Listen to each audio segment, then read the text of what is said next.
Choreographer Johnny master remand రిపోర్ట్లో నార్సింగ్ పోలీసులు సంచలన విషయాలు వెల్లడించారు. జానీ మాస్టర్ నేరాన్ని అంగీకరించినట్లు రిమాండ్ రిపోర్ట్లో పేర్కొన్న పోలీసులు 2019లోనే జానీ మాస్టర్కు బాధితురాలికి మధ్య పరిచయం ఏర్పడినట్లు తెలిపారు. దురుద్దేశంతోనే జానీ మాస్టర్ బాధితురాలిని అసిస్టెంట్గా చేర్చుకున్నట్లు పోలీసులు రిపోర్ట్లో తెలిపారు. 2020లో ముంబైలోని ఓ హోటల్లో జానీ మాస్టర్ బాధితురాలిపై లైంగిక దాడికి పాల్పడినట్లు వెల్లడించారు. విషయం బయటకు చెబితే సినిమా అవకాశాలు రాకుండా చేస్తానని బెదిరించినట్లు రిపోర్ట్లో ప్రస్తావించారు పోలీసులు. జానీ మాస్టర్ భార్య కూడా బాధితురాల్ని బెదిరించినట్లు పోలీసులు రిమాండ్ రిపోర్ట్లో తెలిపారు.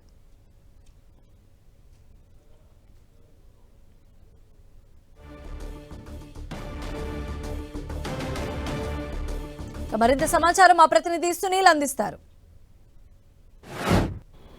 తెలుగు చలనచిత్ర పరిశ్రమలో తీవ్ర వివాదంగా మారిన జానీ భాషా అలియాస్ జానీ మాస్టర్ని ఎట్టకేలకు పోలీసులు అరెస్ట్ చేశారు. ఈరోజు అతన్ని ఉప్పరపల్లి కోర్టులో ప్రొడ్యూస్ చేశారు. అతనికి అక్టోబర్ 3 వరకు జ్యుడిషియల్ రిమాండ్ విధిస్తూ ఉప్పరపల్లి కోర్టు ఆదేశాలు జారీ చేస్తుంది. మరోవైపు అతన్ని కస్టడీలో తీసుకొని విచారిస్తే మరిన్ని విషయాలు వెళ్ళలోకి వస్తాయని మాత్రం పోలీసులు భావిస్తున్నారు. ఇప్పటికే జానీ భాషపై సెక్షన్ 376తో పాటు 323 అదేవిధంగా 506తో పాటు ఫోక్సో యాక్ట్ అంటే మైనర్గా ఉన్నటువంటి సమయంలోనే ఆమెని లైంగిక దాడికి పాల్పడ్డారనే నేపథ్యంలో ప్రస్తుతం అతనిపై ఫోక్సో యాక్ట్ని కూడా పోలీసులు నమోదు చేశారు. అతన్ని ఈరోజు ఉప్పరపల్లి కోర్టులో ప్రొడ్యూస్ చేసినటువంటి నార్సింగ్ పోలీసులకు ఎట్టకేలకు అతన్ని జ్యుడిషియల్ రిమాండ్ తరలించి చెంచల్ కూడా జైలుకు తరలించారు.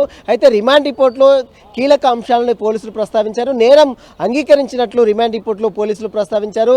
జానీ భాషా 2019లో మహిళకు పరిచయం కావడం, అదేవిధంగా ఒక డీ ప్రోగ్రాంలో పరిచయమై ఆమెని తన అసిస్టెంట్ కొరియోగ్రాఫర్గా జాయిన్ చేయించుకున్నాడు. అది కూడా దురుద్దేశంతోనే అసిస్టెంట్ కొరియోగ్రాఫర్గా జాయిన్ చేయించుకొని 2020లో ఒక ముంబైలో ఒక హోటల్లో ఆమెపై లైంగిక దాడికి పాల్పడ్డారు. అప్పుడు ఆ సమయంలో ఆమె మైనర్గా ఉంది.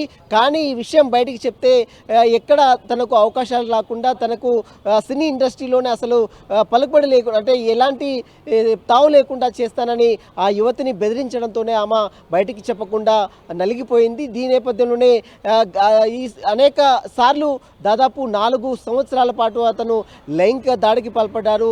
లైంగిక దాడికి పాల్పడితే ఎక్కడ కూడా విషయాలు చెప్పకుండా బెదిరింపులు గురి చేశారు. మరోవైపు జానీ భార్య సుమలత అలియాస్ అయేషా కూడా తనను బెదిరింపులకు పాల్పడిందంటూ కూడా పోలీసులు రిమాండ్ రిపోర్ట్లో చాలా క్లియర్గా అనేక అంశాలు కూడా ప్రస్తావించారు. మొత్తం తన పలుకుబడి ఉపయోగించి ఇప్పటికే అతను ఒక పార్టీలో జాయిన్ కావడం జరిగింది.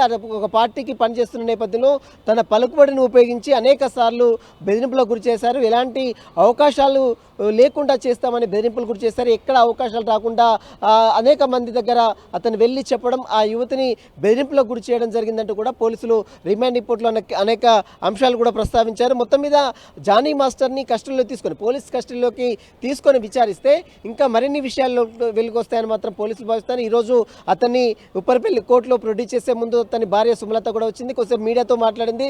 ఖచ్చితంగా న్యాయస్థానాల్లో ఎదుర్కొంటాం, న్యాయస్థానంపై అయితే మనకు నమ్మకం ఉంది.